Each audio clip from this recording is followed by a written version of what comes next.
राज्यातील शाळांमध्ये कार्यरत असणाऱ्या मुख्याध्यापक, शिक्षक आणि शिक्षकेतर कर्मचाऱ्यांच्या संदर्भात आज आपण माध्यमिक व उच्च माध्यमिक शिक्षण संचालनालयाचं एक महत्त्वाचं पत्र हे जाणून घेणार आहोत. प्रस्तुत पत्र राज्यातील अनुदानित शाळांच्या अनुषंगाने महत्त्वाची माहिती देणारं आहे. आत्मीय शिक्षक बंधू आणि भगिनींनो, नमस्कार. मी माझ्या शैक्षणिक यूट्यूब चॅनलमध्ये आपल्या सर्वांचं सहर्ष स्वागत करतो. आज आपण शिक्षण संचालनालयाचं 4 मार्च 2026चं एक महत्त्वाचं पत्र हे जाणून घेणार आहोत.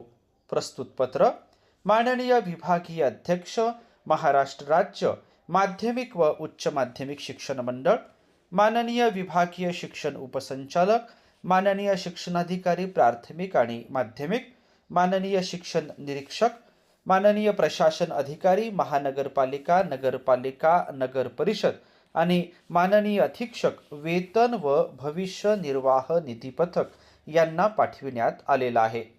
अशाच प्रकारचे विविध शैक्षणिक पत्र, शासनाचे निर्णय जाणून घेण्यासाठी माझ्या या चॅनलला आपण जरूर सबस्क्राईब्स करा अशी नम्र विनंती करतो. त्यासोबतच हाईपचं जे बटन आहे ते अवश्य दाबावे अशीही पुनश्च विनंती करतो. आता आपण जाणून घेऊया या पत्राचा विषय काय आहे तो. अनुदानित शाळांमधील कर्मचाऱ्यांची माहिती प्रकाशित करण्याबाबत.